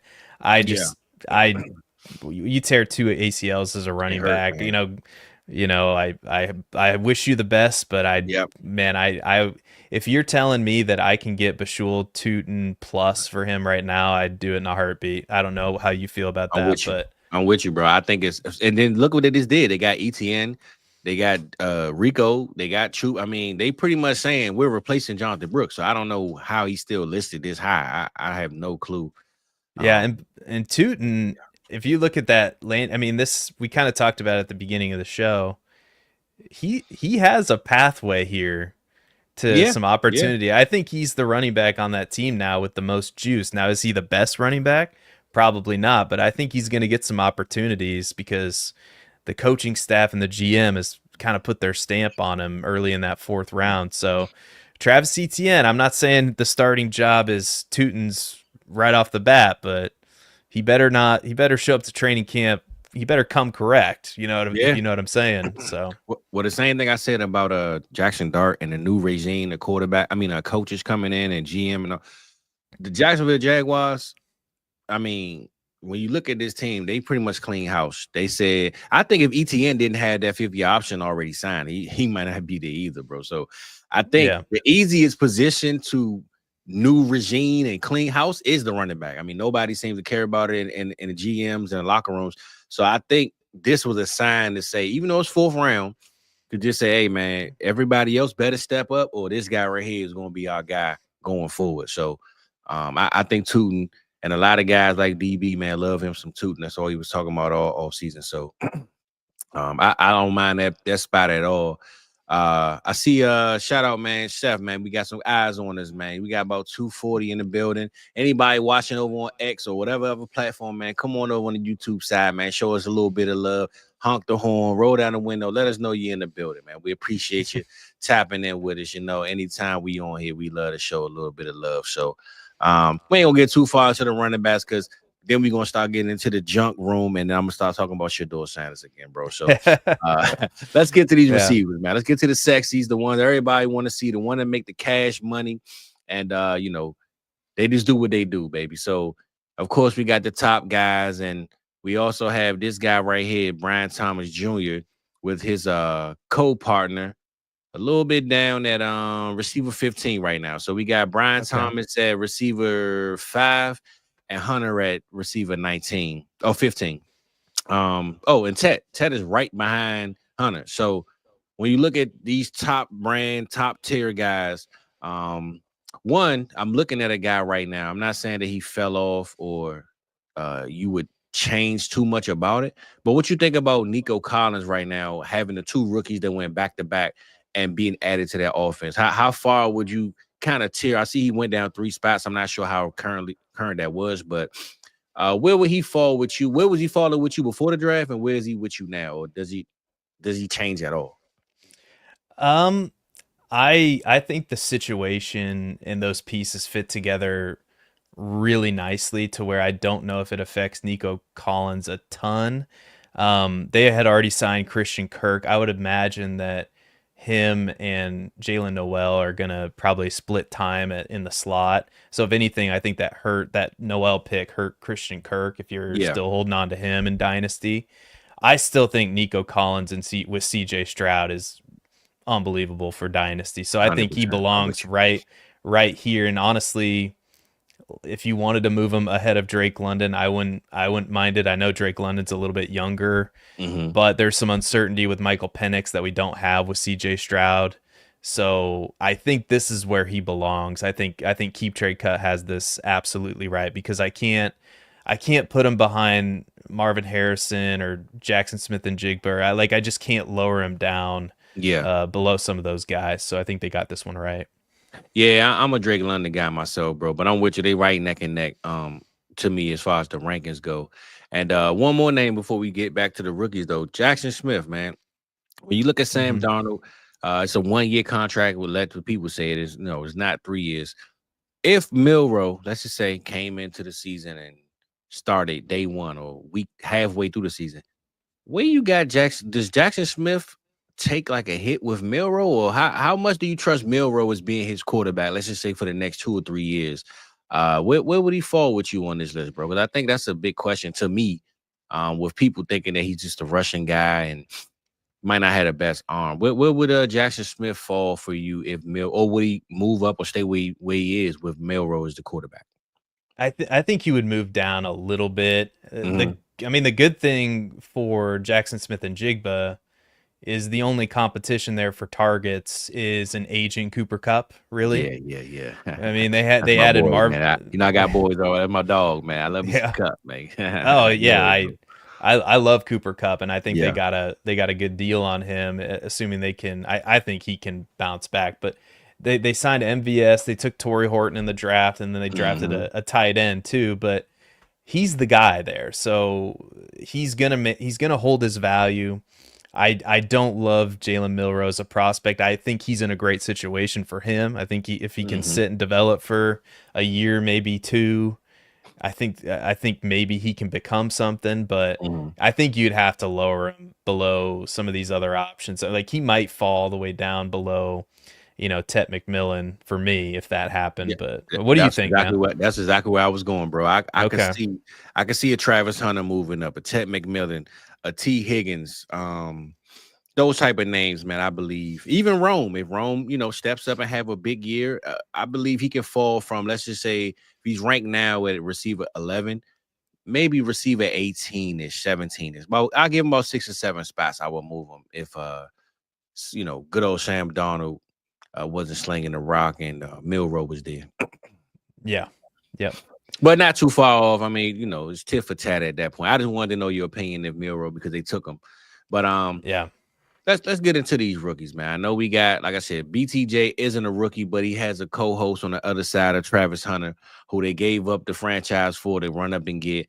And like you just said, we're hearing he's listed as cornerback / receiver, but when you give up capital like that, man, you're going to play receiver and you're going to catch the damn ball because we're going to score all the points. We ain't worried about this defense. Where does BTJ fall for you on this list or your personal list? And where is Travis right now? And do they kind of offset, or does he kind of bring Brian Thomas down just a little bit with the skill that he's going to bring on the field? I don't think he brings him down. Maybe a touch, maybe. I still have Brian Thomas Jr. I mean, I mean, I think most people have some combination of Chase, Jefferson, CeeDee Lamb, Malik Neighbors as Mm-hmm. their 1 through 4. I have Brian Thomas Jr. as my wide receiver 6 right now, right behind Puka Nacua.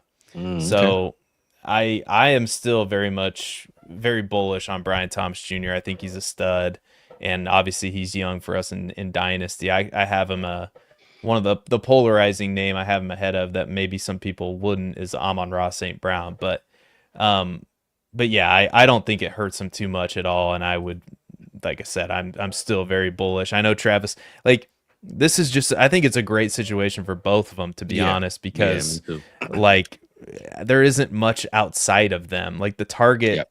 pie is so heavily consolidated at the top, like I think And it's going to be good for both of them. they got rid of the tight end Ingram, so they let you know, like, strange. It ain't happening on that side. So yeah, I'm with you. I mean, I'm not saying BTJ is Jamar Chase, but this is a Jamar Chase and Higgins type situation. You know what I'm saying? I like it. I don't think Brian Thomas, if you're gonna knock him, you can put him down, like you said, by St. Brown and Puka, but I would still take him over Drake London right now. That's for sure. And where Travis is going though, right now, I guess is Travis going like is the number 1 receiver in this class for you in our rookie drafts? Or Yeah, you would attack McMillan right now? How you feeling? it's close, but I told myself at the beginning, because I've gone back and forth because we've heard the news, oh, he's going to play defense or whatever, but I told myself at the beginning of rookie season, clear back in November, December, if we knew that Travis Hunter was going to play the majority of the snaps at wide receiver, he would be my wide receiver 1 in the class, and it sure looks like he's going to play the majority of the snaps at wide receiver. So that's where I come back to. It's nothing against Tet, because I've come around on Tet too.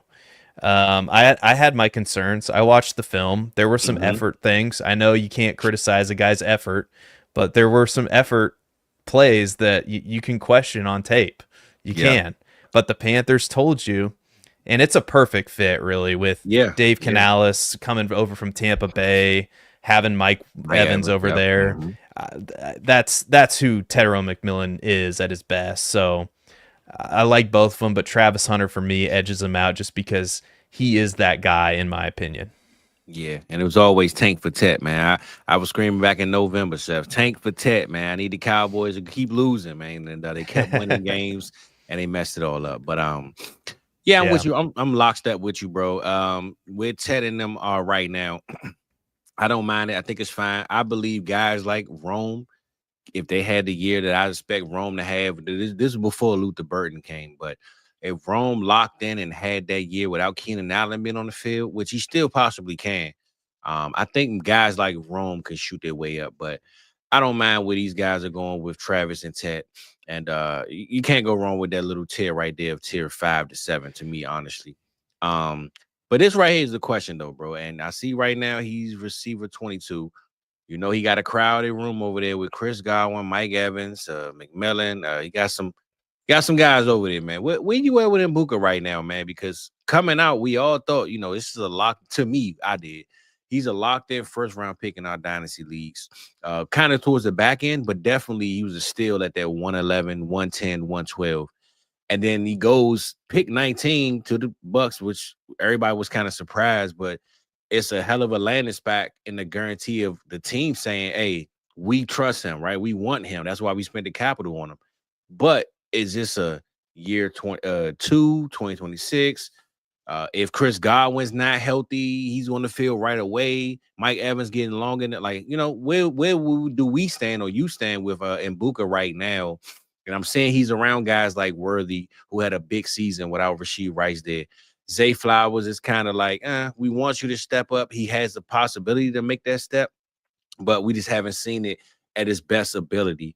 And then DK still not having a quarterback at this point. And yeah, Jalen Waddles and DJ Moores. I think he's ranked, I guess, kind of right, but I don't know if I would take him over a Worthy and Zay Flowers and maybe a DK Metcalf right now. But where you at with Mbuka though? Yeah, that's such a great question. I'm with you. I couldn't take him over like Xavier Worthy or even Rashi Rice. You want to throw both of those Kansas City wide receivers. I couldn't do it.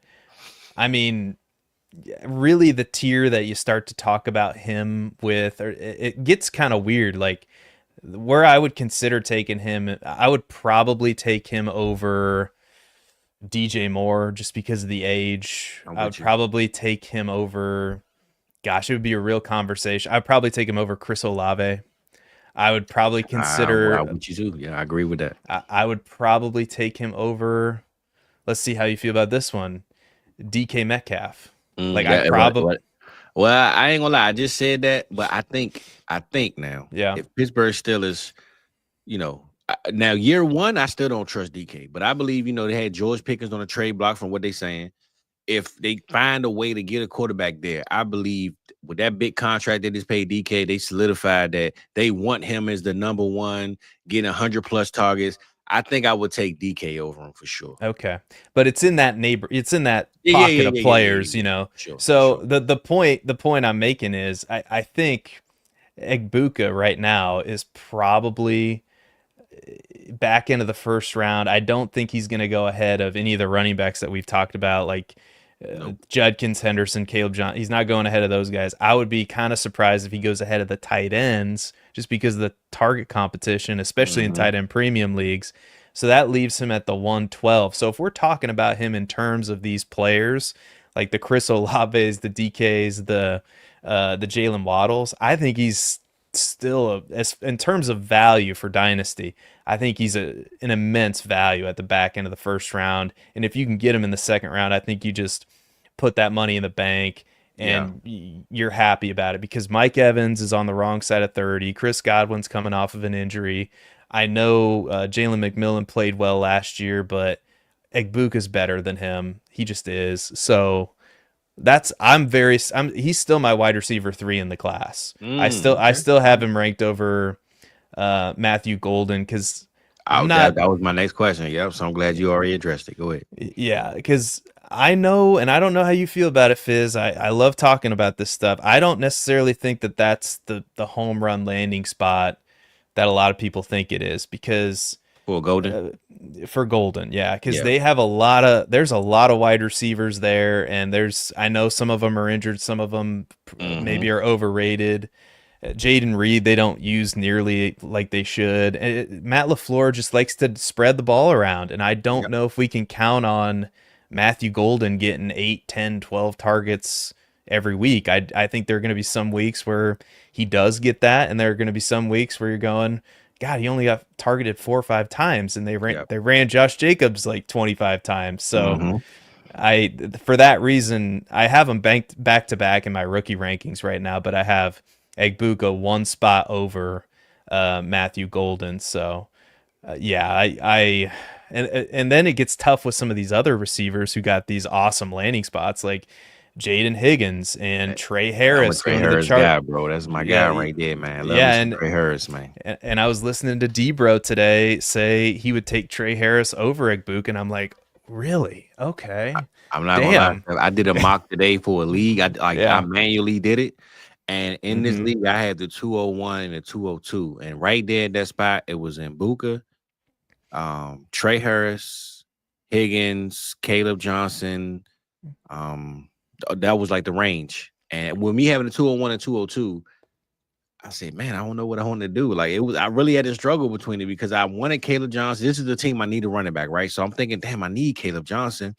But I love me some Trey Harris too, man. I love me some Trey Harris, bro. That's my guy, man. And seeing he go to the Chargers and knowing that, QJ could be on his way out at some point when his contract is up. They got Ladd, but they still need that X factor guy to kind of, play the role over there. But beside Ladd, I think Justin Herbert is the perfect opportunity for Trey Harris. If he would have went somewhere like the Browns or something, maybe I would change my mind. But going over there, I love me some Trey Harris, bro. So I'm not saying that I rank him over Egbuka right now, but I think year one, I think Trey Harris has the better opportunity. I just know the prospect and the product that Egbuka is going to put out there once he gets a solidified role.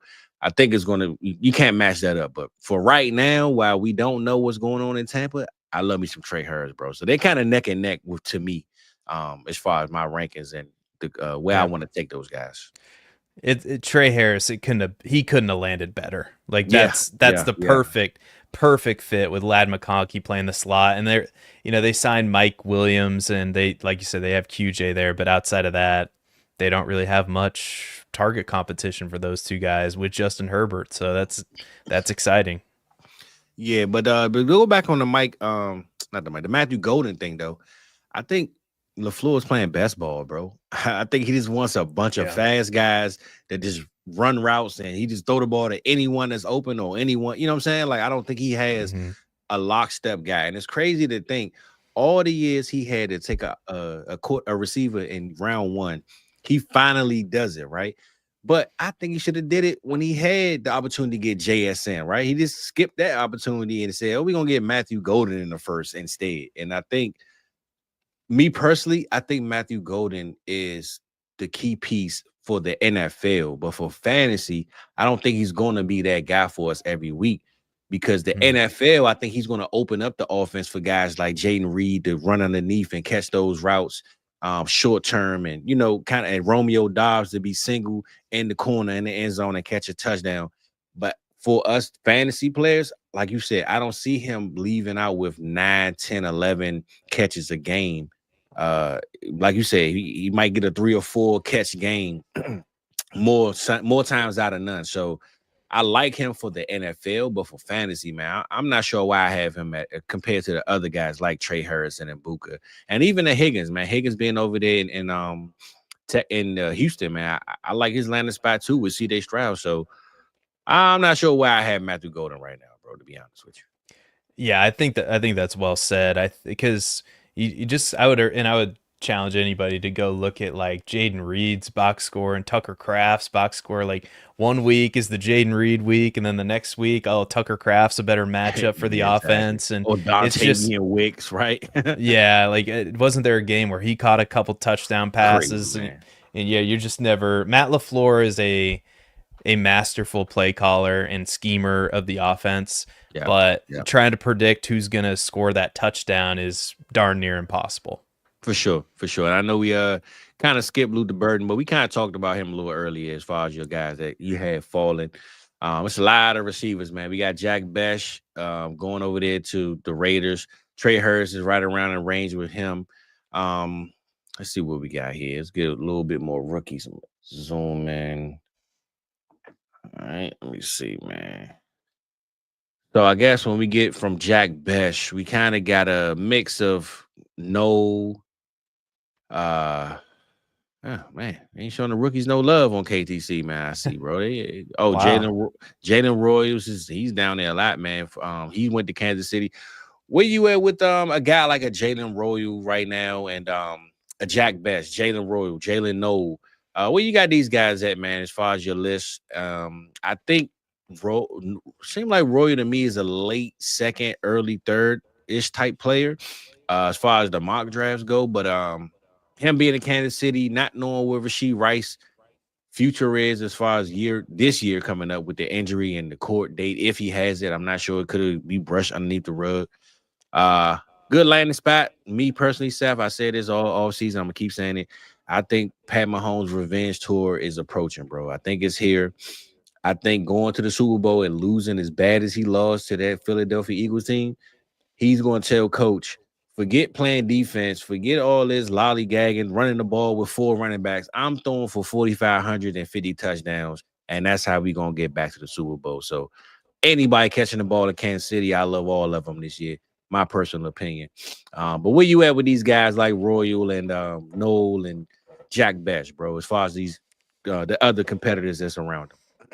Yeah, I like where Jack Besh landed probably out of all those guys. I mean, you really you have Brock Bowers there, you have Jacoby Myers, but outside of that, there isn't much in the way of target competition for those guys. I have him as my player 20 on my board right now. I will say you're probably higher on Jalen Royals than I am. Mm-hmm. I'm leery of those day 3 wide receivers, and Yeah. but the good news for him is, Hollywood Brown's just on a 1-year deal.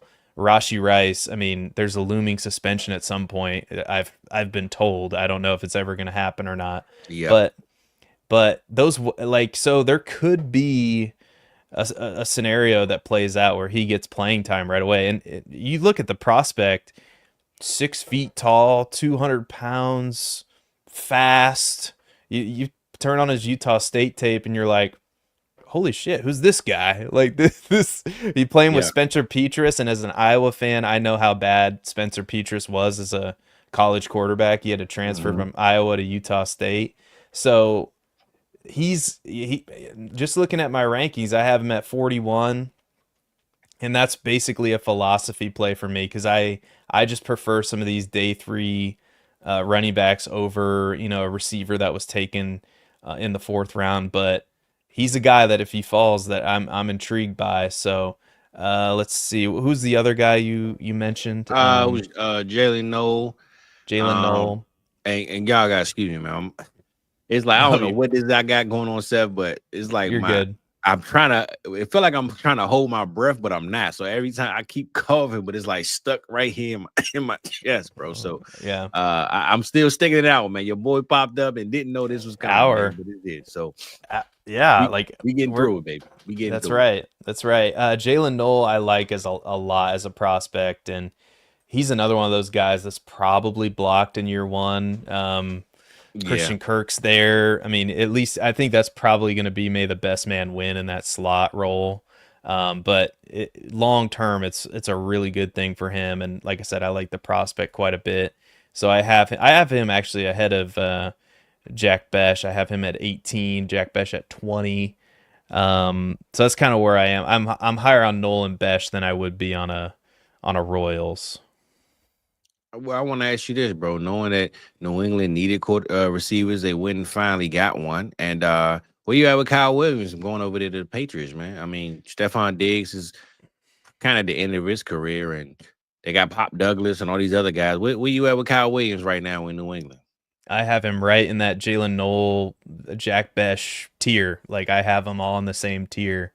So yeah, I like. I mean, any wide receiver that goes and plays with Drake May, I think, and that's really what it comes down to with Nolan Williams over Besh is I like Geno, but I Mhm. love CJ Stroud and Drake May for fantasy.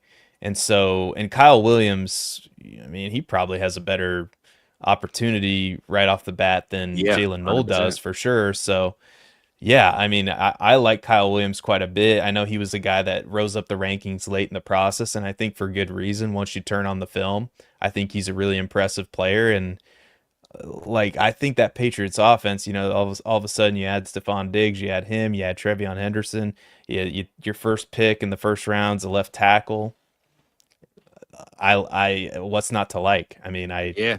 Yeah, yeah, even if his arms are short, right? He's still all good. And we just talked yeah, about the New England Patriots scoring points, bro. So we got Drake May locked in, man, throwing the ball, bro. And the other guys in the receiver room, the competition is whatever that is. I mean, I think now when I spoke on Royals, bro, me personally, like I said, I'm going off of me thinking that Pat is locking in. I really believe hmm that what got them to the Super Bowl before their defense started pushing it was Pat Mahomes being MVP.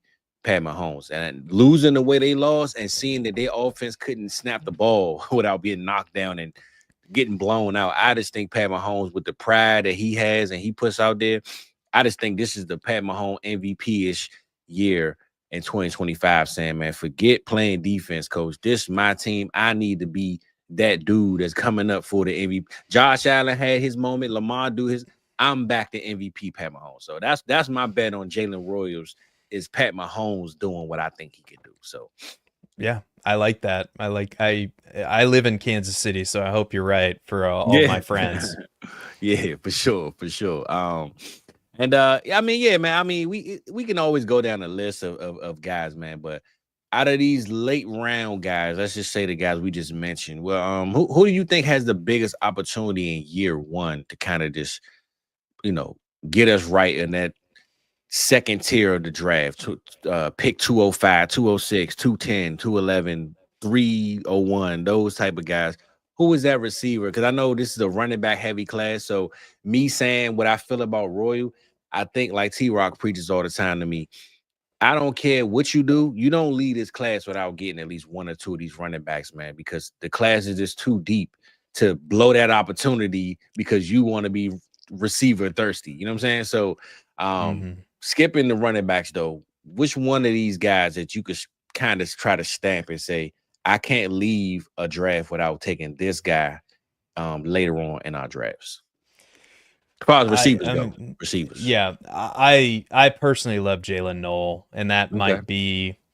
that might be a take that, obviously he's got a lot of target competition. So Mhm. I can listen to an argument of Kyle Williams or Jack Besh over him. They're all so close in my rankings. But then, honestly, after those guys, it's a lot of running backs and tight ends, just kind of how the draft capital fell and the situations landed. Yeah. But I mentioned him at the top of the show. He's not worth the back end of the second round pick. To me, I think he could fall to the late third round, early fourth round of your rookie draft. Ty Felton, and Mm. I'm not a huge fan of taking receivers, in rounds 3 and 4. Those picks for me are usually reserved for running backs, upside quarterbacks potentially. We talked about that's probably a really good spot to take Shedeur Sanders, but Ty Felton, I felt it. if you look beyond where what the Vikings have at wide receiver, it's Justin Jefferson, it's Jordan Addison, and then not much behind. It's Show. Jalen Naylor after that. So I I think Ty Felton, if you look what he did at Maryland this year with subpar quarterback play, Yeah. over 1,100 receiving yards, I think he's a really good route runner. And then I was a fan before the combine. I didn't see the 4.37 40-yard dash coming. Mm-hmm. So I Yeah, didn't for know he sure. had that kind of speed. So that's a guy I've had my radar on throughout the whole process. And if you're looking for, a wide receiver to target later, obviously not the second round, but Yep. Yep. Yep. third round, fourth round and beyond, if he's there, I would take him there.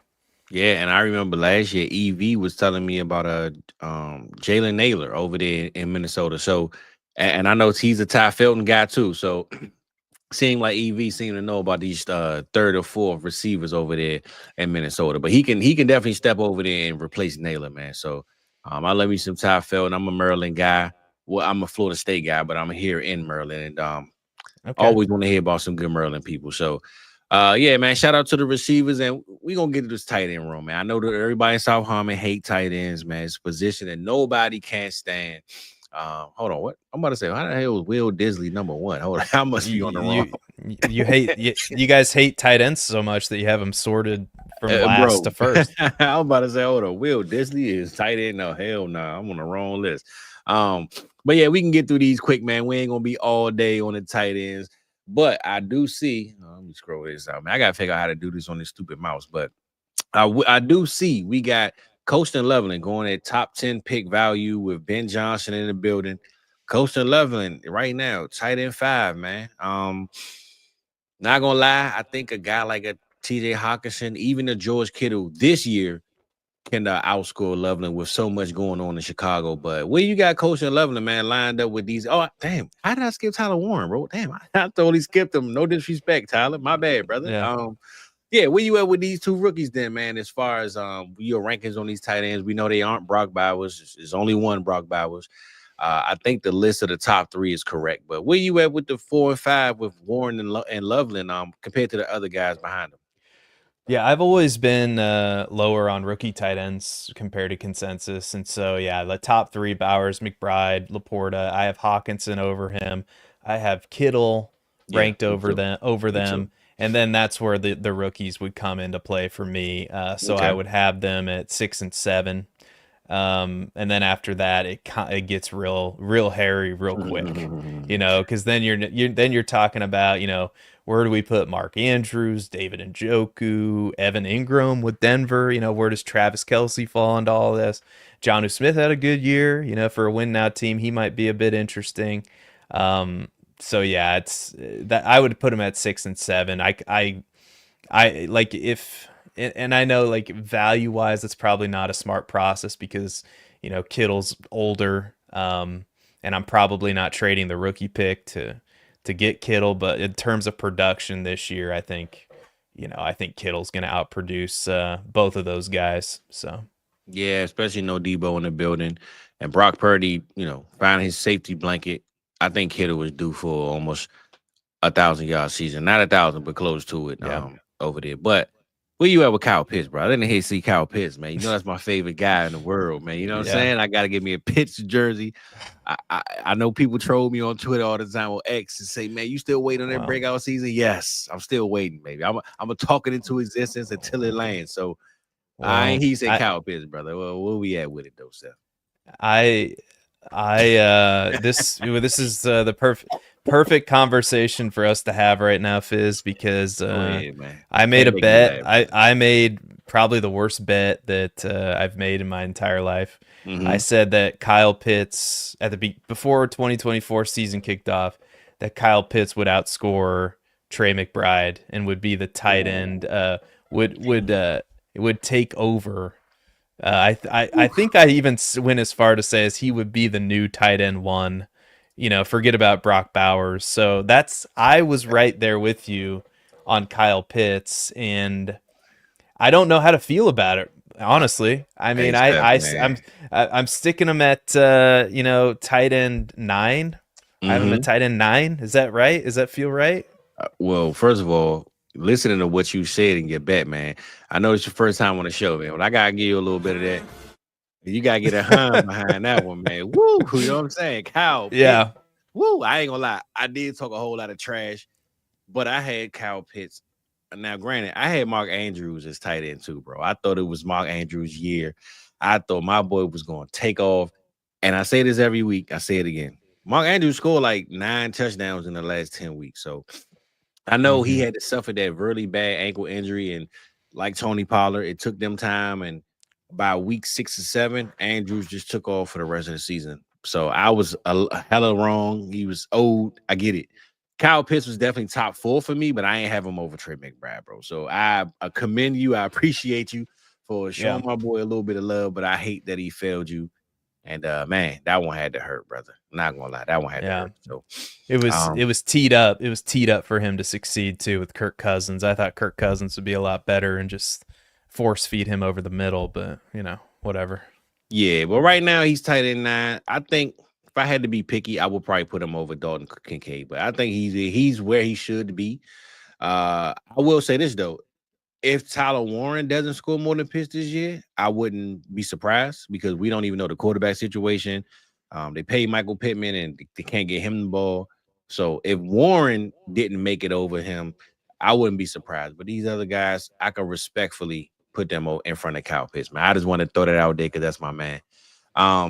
But we do got a guy on this list that went to a team. He's pretty far down. Well, Mason Taylor went to the New York Jets. I believe they needed a tight end. They haven't had one, and they had Conklin, but I don't know if that even counts. So I'm not sure how you feel with Mason Taylor, but we could throw him in the mix too. How you feel about Terrence Ferguson, though, bro? Him going to the Rams. I think Sean McVay having another weapon to kind of unlock the 3 guys in front of him. Literally is like 3 tight ends in front of him. I think they're kind of out of favor or not really guys that we have to worry about at some sense. I think Ferguson at some point, maybe not year 1, but he can kind of fill in and get that number 1 role. With the 2 rookies though, Mason Taylor and Ferguson, what do you think they can do this year or going forward? I know it's a tight end position, bro. It's probably gonna be ugly, but what you think, bro?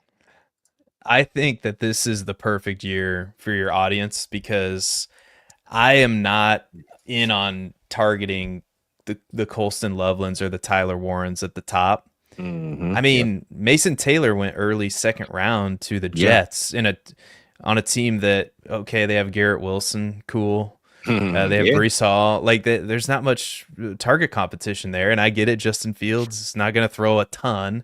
We saw Cole Kmet have a great year with him that last time. So I'm just saying, Mason Taylor was my tight end 3 in this rookie class.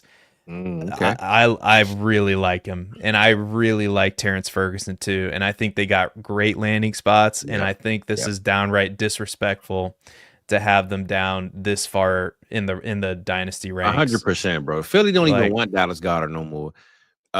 Brenton Strange, come on, man. Jonnu Smith literally has like 1 year left of ball. I don't understand. There's Cade Otton. I mean, come on, bro. This is like you said, Mason Taylor at the least, right? Maybe if you don't want Ferguson there moving up too far, cool. But Mason Taylor should definitely be over Cade Otton, though, bro. Come on now. Yeah, he was getting 1st round buzz. Like there was rumors he was going to go in the 1st round of the NFL draft. Yeah, and, I thought the Rams were going to take him. Yeah, I really did. They end up getting Ferguson in the 2nd. I mean, the Rams traded out of that pick. Yeah. So maybe they would have if they didn't get that offer. You're right, they did. So I guess to close out, we got a Royal over there in Seattle with the Cleveland Browns take Harold Fanning, bro. I really want to get your take on that one before we get off of these tight ends and get up out of here. Harold Fanning, we know the Browns pretty much just said, we don't like Shador, so we're just going to take anything and just start drafting all these different players, and he still ends up on the team. What is your thought on, first of all, the pick of Harold Fanning, where they took him? And, I mean, 3rd pick in a 3rd round.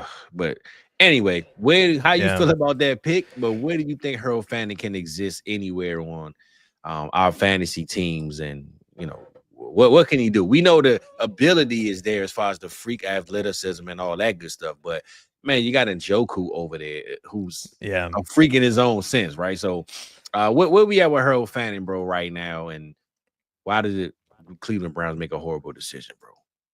Yeah, this is a cockamamie landing spot here. I don't. You have David Njoku there already. The quarterback situation, we've talked about how bad it is. It's one of the worst in the league. So this is a bad landing spot. And but I mean, even at this value, I mean, I'm not the biggest fan of Elijah Arroyo. I was lower than consensus on Harold Fanning, even though I know he had just an amazing college. He led the nation in receiving yards as a tight end. It's unbelievable season at Bowling Green.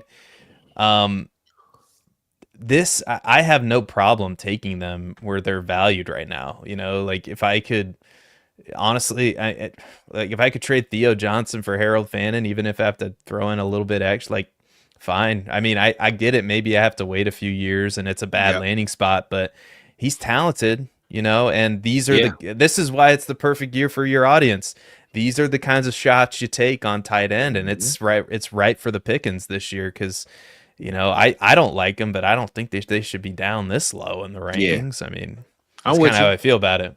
I'm with you, man. I mean, don't get me wrong. I was screaming last year to buy more Noah Gray, but I was thinking Kelsey wasn't coming back. And I still don't think Kelsey's going to Mhm. have that breakout year. I think they're going to save him for later on in the season, closer to the playoffs. But Harold Fannin taking I guess the gamble on him just being that ability to do something. And when you look at that receiver room, I mean, who's to say they can't run a two tight end offense or find a way to get Yep. Harold Fannin the ball at some point in the season just because, right? So guys like that should definitely be moved up. Unfortunately, though, Seth, I've been screaming by Cole Kmet. Cole Kmet taking all Ben Johnson in the building, and then you break my heart with that coach and love and stuff, man. So I was buying Yeah. Cole Kmet left and right, bro. I done gave up 26 seconds for him. I was high on Cole Kmet, bro. I thought this was the year, bro. And no, indeed, you guys shot me down. So sell Cole Yeah. Kmet at this point, bro. I think you can blame the Saints because if the Saints wouldn't have taken Kelvin Banks, I think that would have been the Bears pick at 10. I really All do. right, But well, of course, I got this thing with Derek Carr and Kellen Moore that everyone knows, and I think they said, all right, man, we gonna get him because he don't like us, we don't like him. So I understand it, man. I get why they did yeah, it now. I understand it. So, but yeah, man, that was the rankings, man, on KTC. I know you got your own rankings, though, Seth. So you gotta let the people know, man, what's going on with you. And I think you literally, what was that, the running back position you did? we did just because I wanted to get it out there and put it in the Mhm. ether. I did all my rookie rankings are out on my YouTube channel. I did them pre-draft. Haven't Okay, updated them yet post-draft, but that's cool. coming. I think I dropped the top 24 today. So that's Okay. out there, but more stuff will be coming. You can follow me. YouTube is the best place to find me for my content. It's just my first and last name, DIEWOLD, Seth Dewald. And then I'm on Twitter. I post pretty much everything that I would post on YouTube there too. Mhm. So Mhm. Seth underscore Dewald on Twitter. And myself and my co-host Matt Babish have a Dynasty podcast, which we probably need to get you on, Fizz, at some Hey, point. bro. Come on. Um, Well, right now, bro, I think I've been overworking myself. I saw DB put earlier. He said, yeah, Fizz been sick for like 3 weeks. And DB, I'm not gonna lie, yeah, bro. I definitely yeah, have.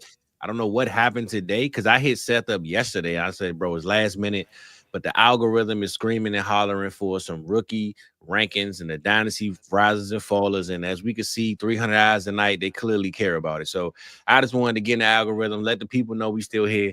But I think I overdid it when I have signed up for this. So I think tomorrow, this is let y'all know tomorrow morning, since T-Rock ain't here anyway, I'm chilling tomorrow morning, man. So don't look out for your boy on the cook up in the morning. I will be out of the kitchen ordering DoorDash. No kitchen, no cook up for me, man. So you won't see me yeah. tomorrow morning, but I will be back tomorrow night for a mock draft because I already signed up for it. It is what it is, man. But whenever you got time for me, though, Seth, holler at your boy, man. Hopefully my chest cords and my vocals is back. And then I'll be good to go, bro. Anytime you need me, man. Your boy is there, brother. Awesome. Well, I had an awesome time tonight. So thank I you appreciate the again quick for response. And you say, yeah, look, man, yeah, tomorrow I'll be there. Good. Say less, man. So yeah. I love talking Dynasty. So anytime, it's my pleasure. that's it. That's it, man. Well, we appreciate you being here, bro. And you got anything else you want to say to the people before we get up out of here, or what you got going on, bro? That I think we covered it. Yeah, just go follow me on all the socials, YouTube, Twitter, are the main two. I have a Substack as well. And Mhm. click the like button and subscribe it. to this channel right Yeah. now. So South do Harmon that. vibes, baby. Yeah. Got the vibes going. Like I said, man, if you ain't subscribed, then what you got going on, baby? We appreciate you being here, but you gotta subscribe. Hit that notification bell. You know we love seeing y'all face and hearing your comments, or reading the comments, and we can't see your damn face. Whatever I got going on, you know we love y'all being here. My boy Seth came through. We in the building. Dynasty rankings. Get your risers, get your lowers, buy them picks. Do what you gotta do, baby. But we gonna get up out of this thing. I don't know when the next time we gonna do this on a Monday, but you never know when we gonna do it. So Seth, before I let you leave, brother, I got to get one of them before we get out of here, bro. That's how we leave when we out of this thing. See y'all another time. I don't know when, but we out of here.